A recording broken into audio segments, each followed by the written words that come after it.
Heading हमारी है Gauss Jordan method.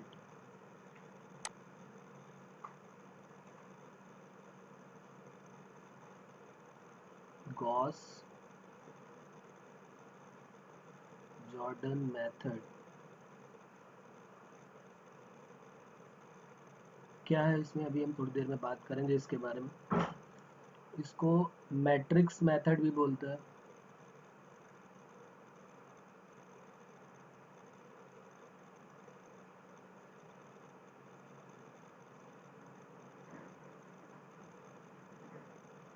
और एक नाम इसका और है, इसको मार्टिन्स रूल भी बोलते हैं।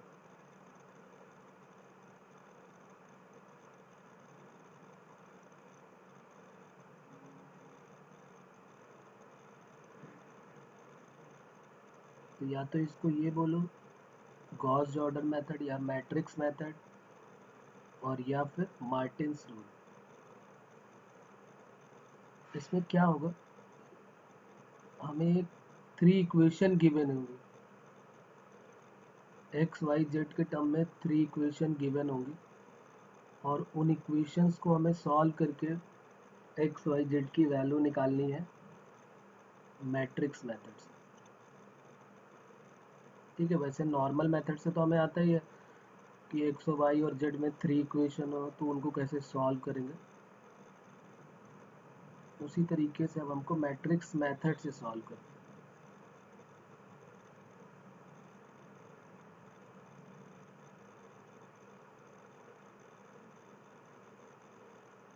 तो लेट कर लेते हैं। अब ये 3 इक्वेशन का भी होगा और 2 इक्वेशन का भी होगा। तो सबसे पहले 3 इक्वेशन वाला देख लेते हैं। 3 वाला हमको समझ में आ गया, तो 2 सेम है, बिल्कुल वैसा ही है। सेम मेथड 2 के लिए भी वही अप्लाई कर लेंगे। तो let 3 equation B 3 given equation be a1x plus b1y plus c1z equal to d1। a1x plus b1y plus c1z equal to d1, ये इक्वेशन 1 है। a2x plus b2y plus c2z equal to d2, equation second given है। और a3x plus b3y plus c3z equal to d3, ये equation third given है। 3 equation हमको given है। अब हमें इसमें सॉल्व करके एक्स वाई जेड की वैल्यू बतानी है।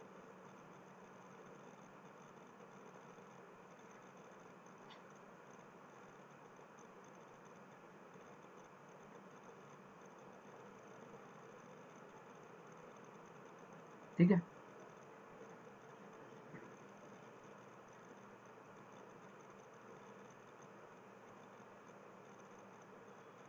तो यहाँ तक बात क्लियर है।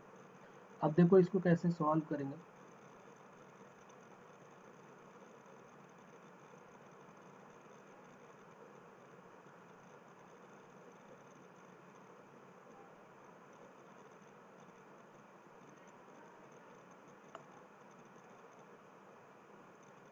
इनको पहले हम मैट्रिक्स फॉर्म में लिख लेते हैं।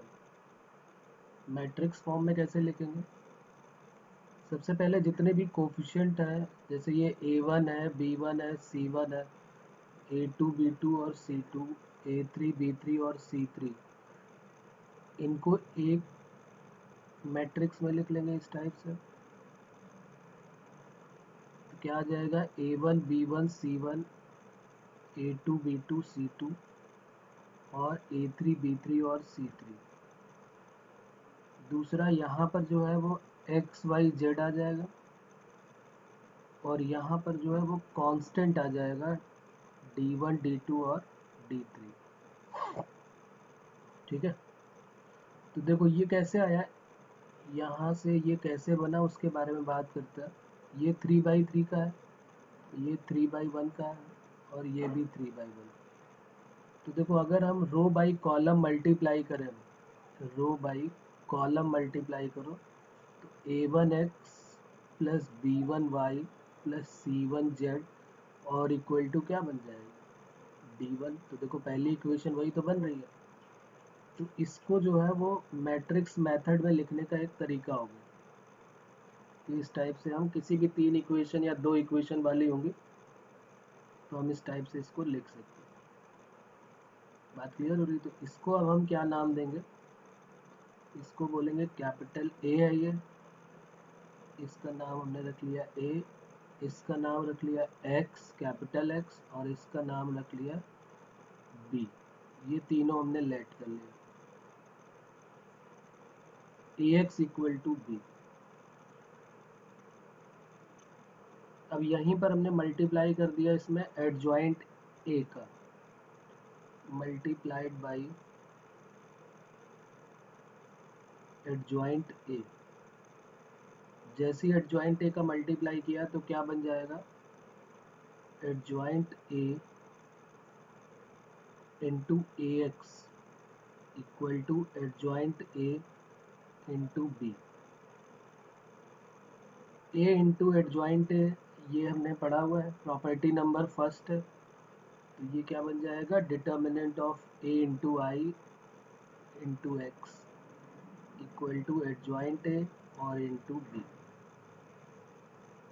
और determinant of A into I और इंटू एक्स ये दोनों एक साथ मर्ज हो जाएंगे तो ये बन जाएगा determinant of A into x equal to adjoint A into B. यहाँ तक आने के बाद हम रुक जाएंगे। उसके बाद यहाँ से हमारे सामने दो रास्ते होंगे। हम क्या करेंगे, डिटर्मिनेंट ऑफ ए की वैल्यू चेक करेंगे। अगर डिटर्मिनेंट ऑफ ए की वैल्यू नॉट इक्वल टू 0 हुई, भाई डिटर्मिनेंट ऑफ ए की वैल्यू नॉट इक्वल टू 0 हुई, तो ये जो डिटर्मिनेंट ऑफ ए है ये अपॉन में इजीली चला जाएगा। तो अगर ये अपॉन में चला गया तो x इक्वल टू क्या बन जाएगा, adjoint A into B divided by determinant of A. और adjoint A upon determinant of A क्या होता है, ए इनवर्स से, ए इनवर्स और इंटू बी। तो ये देखिए मिल गया। तो इस टाइप का हमने किया हुआ है कि x equal to A inverse B हो जाएगा। x इक्वल टू क्या बन गया, ए इनवर्स। तो a पता ही है, हम a इनवर्स फाइंड आउट कर लेंगे और फिर b का मल्टीप्लाई करा देंगे। तो इससे हमको क्या मिल जाएंगे, यूनिक सोल्यूशन मिल जाएगा। यूनिक सोल्यूशन का मतलब एक्स वाई जेड की एक एक वैल्यू हमको मिल जाएगी और सिस्टम जो है वो क्या हो जाएगा, सिस्टम जो है वो कंसिस्टेंट हो जाएगा। जहाँ पर भी सोल्यूशन हमको मिलता है, चाहे वो वन सोल्यूशन हो या इनफाइनाइट सोल्यूशन हो, तो सिस्टम कंसिस्टेंट होता है। 10th में हमने पढ़ा है। और जब इनफाइनाइट सोल्यूशन होंगे तो इनकंसिस्टेंट हो जाएगा। ठीक है, तो ये बात क्लियर हो रही, यहाँ तक बात क्लियर हो गई सबको। तो ये डिटर्मिनेंट ऑफ ए की वैल्यू जब नॉट इक्वल टू 0 थी तब के लिए। अब सपोज करिए अगर डिटर्मिनेंट ऑफ ए की वैल्यू 0 की इक्वल हो गई, if determinant of A equal to 0, तो यहाँ से हमारे पास दो पार्ट बन जाएंगे फिर से, क्योंकि यहाँ पर ये जो है इस वाली इक्वेशन को अगर आप ध्यान से देखें तो डिटर्मिनेंट ऑफ ए की वैल्यू 0 होगी। तो अगर LHS में डिटर्मिनेंट ऑफ ए की वैल्यू 0 अगर हमने रख दी, अगर यहाँ पर हमारा डिटर्मिनेंट ऑफ ए 0 है तो इसको भी या तो फिर 0 करें या तो नॉन 0 करें, दो ही केस बन सकते हैं। तो हमने क्या किया, पहला केस ले लिया, if adjoint A into B जो है वो 0 के इक्वल है। 0 का मतलब हो गया नल मैट्रिक्स। ये 0 नॉर्मल 0 नहीं है कि एडजॉइंट ए इंटू बी की वैल्यू 0 अगर है, हम क्या करेंगे, चेक करेंगे एडजॉइंट ए इंटू बी। भाई डिटर्मिनेंट ऑफ ए 0 हो गया तो हम क्या करेंगे, फाइंड आउट करेंगे एडजॉइंट ए इंटू बी, जैसा कि यहाँ लिखा हुआ है ना एडजॉइंट ए इंटू बी, और एडजॉइंट ए इंटू बी की वैल्यू अगर ज़ीरो हो गई तो फिर हम बोल देंगे कि ये जो सोल्यूशन मिलेगा वो इनफाइनाइट सोल्यूशन होगा। और अगर सोल्यूशन इनफाइनाइट मिल गया तो सिस्टम क्या हो जाएगा, कंसिस्टेंट। ठीक है, जब भी सोल्यूशन मिलेगा तो वो सिस्टम कंसिस्टेंट होगा, और जब सोल्यूशन नहीं मिलेगा तो इनकंसिस्टेंट होगा। सॉरी, पिछली बार मैंने कह दिया कि इनफाइनाइट में मिलेगा, ऐसा नहीं है। क्या होगा, सिस्टम में अगर कभी कोई सोल्यूशन मिलता है तो हम कहेंगे कि भाई वो कंसिस्टेंट है, चाहे वो वन सोल्यूशन हो या इनफाइनाइट सोल्यूशन। और जब सोल्यूशन नहीं मिलेगा, नो सोल्यूशन, तो हम बोलेंगे इनकंसिस्टेंट। ठीक है, इस बात का ध्यान रखेंगे, उल्टा पुल्टा नहीं लिखेंगे। और अगर एडजॉइंट ए इंटू बी की वैल्यू, जैसे अभी हमने एडजॉइंट ए इंटू बी निकाला, यहाँ तो इक्वल टू ज़ीरो है, यहाँ नॉट इक्वल टू ज़ीरो अगर आ गई तो फिर हम बोल देंगे इसका सोल्यूशन क्या होगा, नो सोल्यूशन, और ये सिस्टम क्या हो जाएगा, इनकंसिस्टेंट। आप खुद सोचो ना कि डिटर्मिनेंट ऑफ ए की वैल्यू हमारी ज़ीरो है और एडजॉइंट ए इंटू बी जो है वो नॉट इक्वल टू ज़ीरो हो जाए, तो LHS और RHS इक्वल ही नहीं है, तो फिर सोल्यूशन कहाँ मिलने वाला है इसमें, तो फिर नो सोल्यूशन हो जाएगा।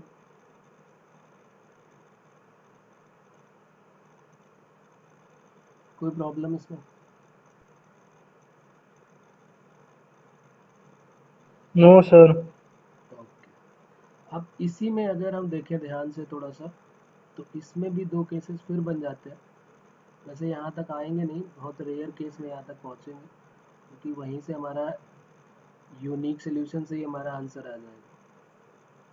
तो अगर हमने देखा कि भाई ये कंडीशन फॉलो हो रही है और x equal to A inverse B से हमने एक्स वाई जेड की वैल्यू निकाल दी, और अगर हमें इसमें चेक करना है कि नॉन ट्रिवियल सोल्यूशन है कि ट्रिवियल सोल्यूशन है, तो उसके लिए हम क्या करेंगे, एडजॉइंट ए इंटू बी यहाँ भी निकाल देते हैं। एडजॉइंट ए इंटू बी, या तो इसकी value not equal to zero होगी, या एडजॉइंट ए इंटू बी की वैल्यू इक्वल टू ज़ीरो होगी। इक्वल टू ज़ीरो का मतलब वही हो गया नल मैट्रिक्स। तो अगर एडजॉइंट ए इंटू बी की वैल्यू ज़ीरो हो गई, नल मैट्रिक्स हो गया, तो हम बोल देंगे कि भाई ये कंसिस्टेंट हो जाएगा, कंसिस्टेंट। और इसको हम बोलते हैं, जब ये कंसिस्टेंट सोल्यूशन हो जाएगा तो इसको बोलते हैं ट्रिवियल सोल्यूशन। दो तरह के सोल्यूशन मिलेंगे, एक ट्रिवियल सोल्यूशन और एक नॉन ट्रिवियल सोल्यूशन। तो जब सारे कोफिशिएंट एक्स वाई जेड जो है वो ज़ीरो हो जाए तो उसको हम बोलते हैं ट्रिवियल सोल्यूशन। और नॉन ट्रिवियल सोल्यूशन में क्या होगा, एक्स वाई जेड सारे ज़ीरो नहीं होंगे, तो यहाँ पर क्या हो जाएगा, फिर यूनिक सोल्यूशन हो जाएगा और सिस्टम क्या हो जाएगा, कंसिस्टेंट। और यहाँ लिख लेते हैं non trivial solution.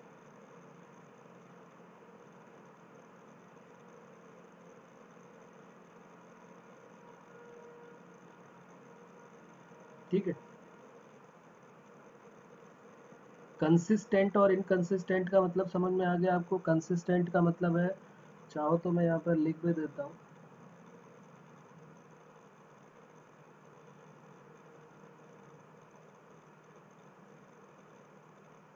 Consistent system. एक minute,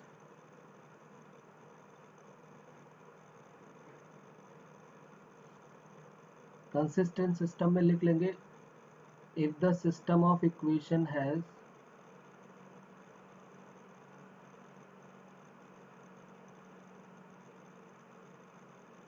if the system of equation has one or more than one solution,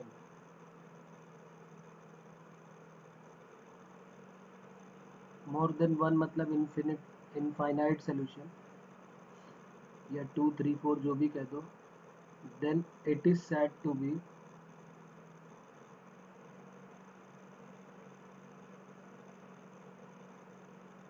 consistent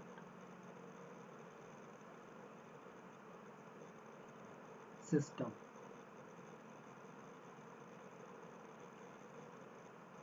otherwise क्या हो जाएगा, इनकंसिस्टेंट।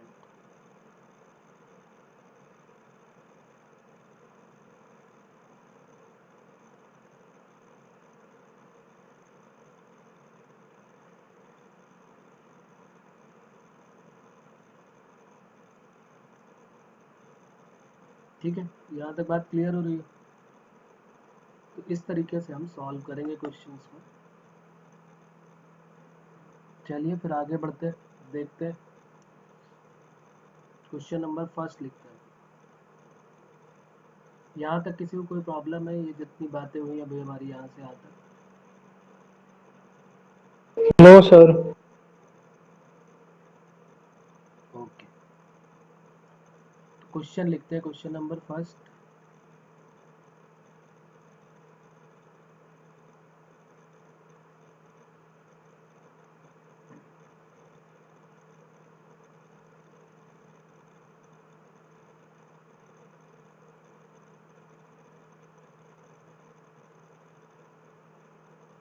using matrix method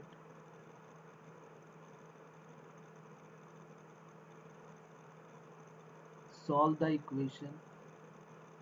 और इक्वेशन हमारे पास गिवन है x minus y equal to 4, x plus y equal to 6। दो equation है हमारे पास, एक ये इक्वेशन है और एक ये। इन दोनों इक्वेशन को सॉल्व करना है और x और y की वैल्यू बतानी है।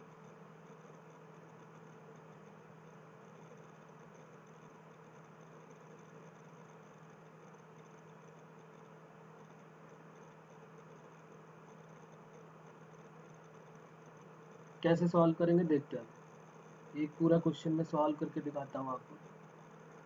सबसे पहले इनको हम मैट्रिक्स के फॉर्म में लिख लेंगे। तो इस तरीके से दो बॉक्स बनेंगे मैट्रिक्स के।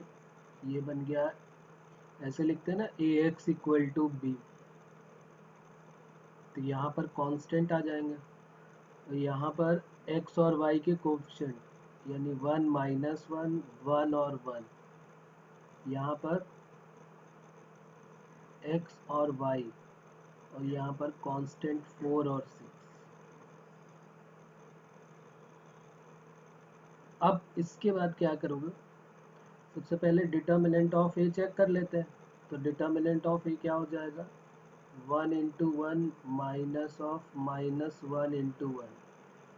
तो 1 प्लस 1 यानी कि ये डिटर्मिनेंट ऑफ ए की वैल्यू 2 हो गई, यानी नॉट इक्वल टू 0 हो गई। तो एक्स वाई क्या हो जाएगा, ये मैट्रिक्स उधर जाके इनवर्स बन जाएगा, इनवर्स और इनटू बी।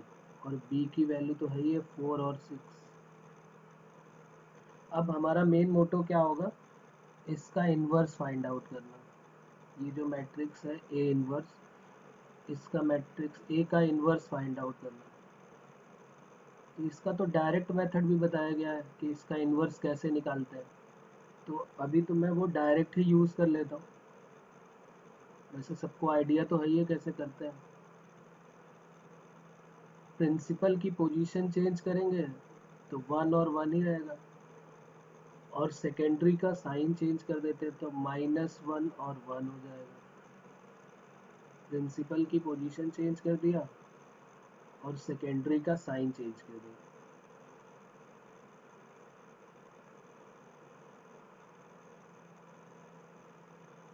और साथ में किसका हो गया, 4 और 6 ये हो गया।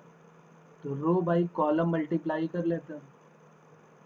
करो मल्टीप्लाई, देखो 1 into 4 plus 1 into 6 minus 1 into 4 plus 1 into 6। तो ये वैल्यू क्या आ जाएगी, 6 और 4 10। चेक करो और सॉल्व करके जरा बताओ कितना आ रहा है इसमें।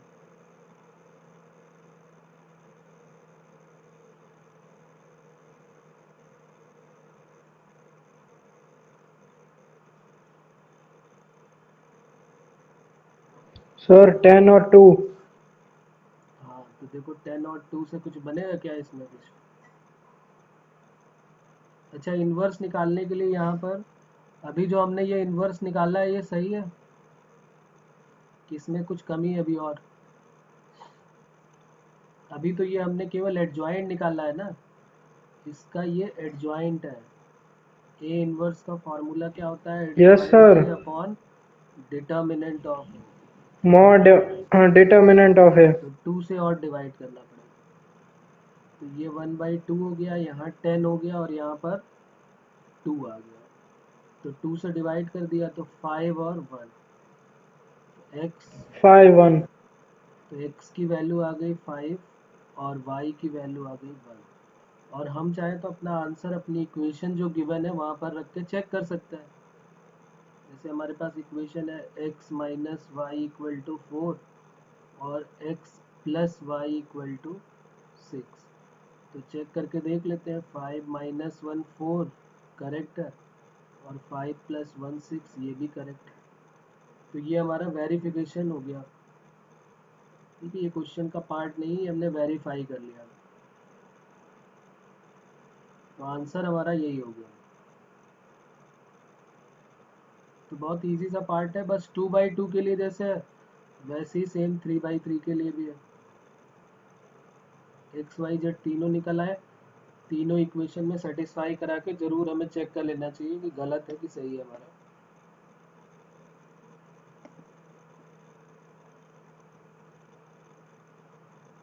चलिए तो एक क्वेश्चन करते हैं फिर और।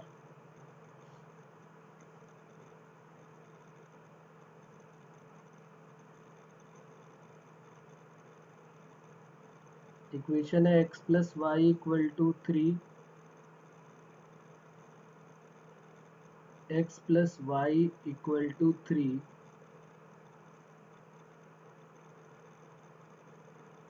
y plus z equal to 5 और x plus y plus z equal to 6।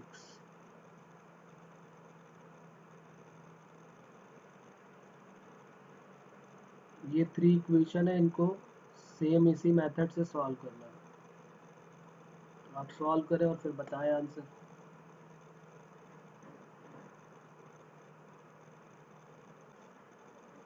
तो इसको पहले लिखते हैं ए एक्स इक्वल टू बी के फॉर्म में।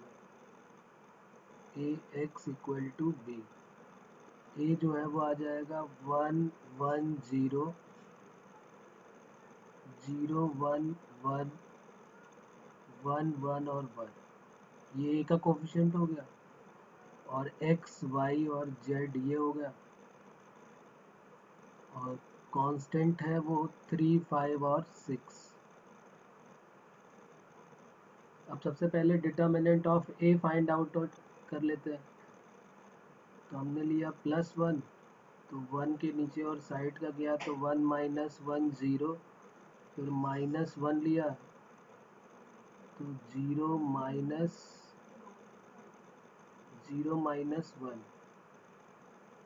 तो ये 1 माइनस 1 0 हो गया। और तो ये तो 1 आ रहा है यहाँ पर, फिर से देख लेते हैं। +1 लिया तो 1 के नीचे गया तो 1 माइनस 1 0 हो गया, और -1 लिया तो 0 माइनस 1, ये तो -1 पहले से था और एक -1 अंदर है तो +1 आएगा।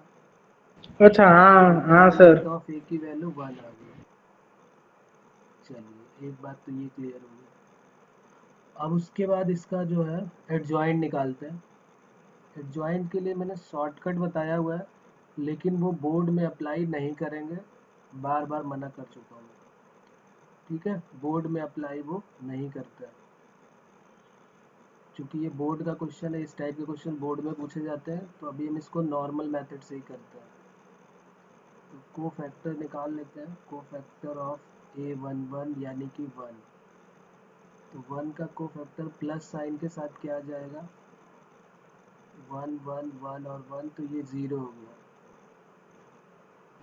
A12 यानी कि 1 है, तो माइनस साइन के साथ ये गया और ये गया, तो 0 1 1 1, 0 माइनस 1, तो ये 1 हो गया। A13 की वैल्यू सर वो -1 आएगा ना, ये वाला माइनस में नहीं आएगा? सेकेंड। Yes sir. हाँ पहले -1 आएगा और उसका माइनस करेंगे तो 1 हो जाएगा ना। हाँ, तो 1 ही लिखा हुआ है। Yes sir. A13 की वैल्यू जब निकाल रहे हैं तो प्लस साइन के साथ हो जाएगा। तो ये और ये दोनों गए तो 0 1 और 1 और 1, तो ये बन गया 0 -1। फिर A21 निकाल लेता है माइनस साइन के साथ। 2 1 जब लेंगे तो ये और ये दोनों गया 1 0 1 1, तो ये माइनस ऑफ 1 -0, तो ये भी -1 आ रहा है। ठीक है, यहाँ तक सेम है कि अलग है कुछ? सर सेम है। A21 के बाद A22 सर निकाल, सेम है। प्लस के साथ A22 निकाल देते हैं। A22 में ये और ये दोनों गए तो 1 0 1 1, तो 1 -0 1 हो गया। A23 फिर माइनस साइन के साथ 2 1 2 2 और 2 3, ये और ये दोनों गए तो 1 1 और 1 1, ये तो 0 आ जाएगा। A23 के बाद A31, A31 फिर प्लस साइन के साथ ये और ये दोनों गए तो 1 -0, ये 1 हो गया। A32 फिर माइनस साइन के साथ ये और ये दोनों गए तो 1 -0, तो 1। A33 प्लस माइनस और फिर ये प्लस के साथ, तो 1 -0 यानी 1। तो ये सारे B के साथ आ जाएंगे, तो B इक्वल सर सब सही है। ओके ओके ठीक है। तो B के साथ सारे आ गए 0 1 -1, 0 1 -1, -1 सर मुझे पता चल गया कहाँ गलती है। 1 -1 और 1। गलती करते क्यों भाई? सर इसका वो निकालना भूल गया मैं। अच्छा, वो क्यों निकालना ओ भूल गए? हाँ वो ट्रांसपोज। वो निकालो भाई, ऐसे कैसे काम चलेगा? एडजॉइंट ए का फॉर्मूला याद रखो, बी ट्रांसपोज। सर आंसर आ गया सर। आ गया answer, very good. 0 -1 1, yes sir. 1 1 -1, -1 0 और 1, तो ये एडजॉइंट ए आ गया। A inverse equal to adjoint A upon determinant of A. Determinant of A तो 1 है ही है, तो यही इनवर्स बन जाएगा।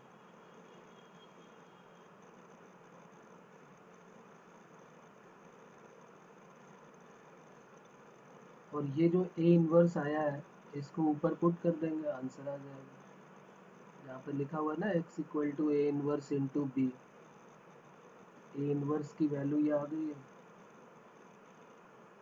0 -1 1 1 1 -1 -1 0 1, और इंटू बी की वैल्यू क्या थी 3 5 और 6।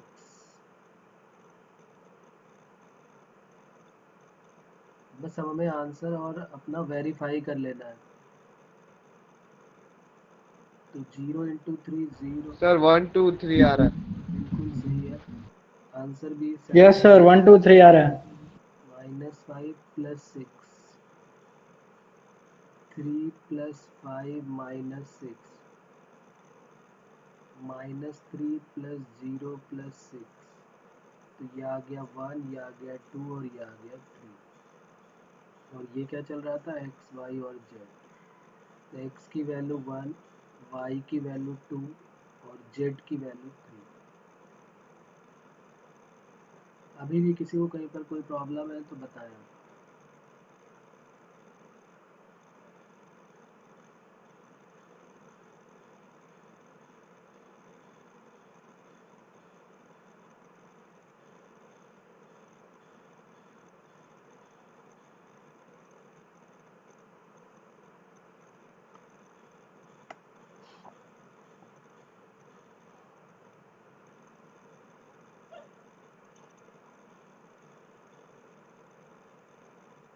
सर आ गया आंसर।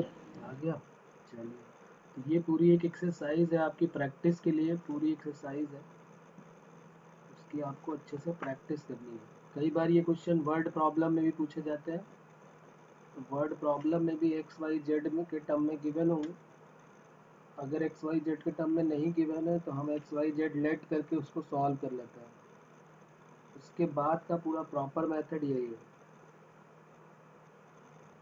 ठीक है, बात समझ में आ रही बच्चों? जैसे एक क्वेश्चन मैं दे रहा हूँ और उसको आप सॉल्व करेंगे फिर।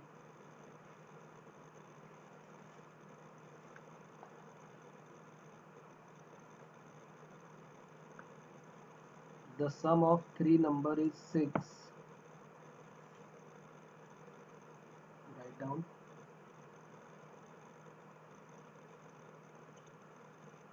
The sum of three number is 6. If we multiply the third number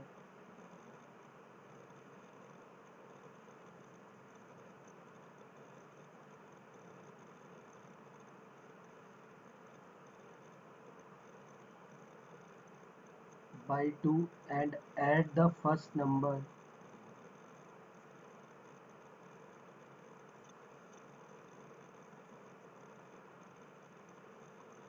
to the result,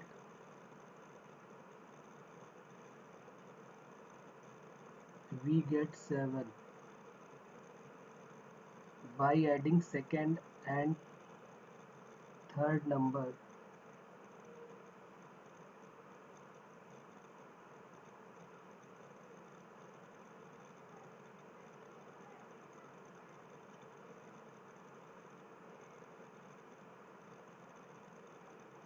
by adding second and third number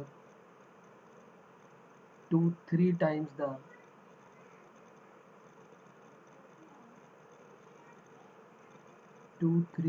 the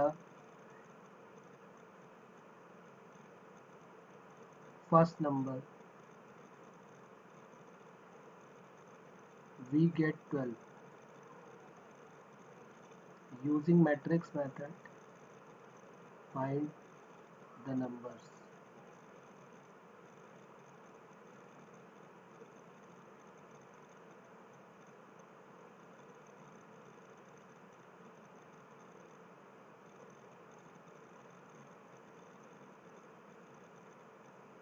तो बिल्कुल ईमानदारी के साथ अपने मन से इसको सॉल्व करें।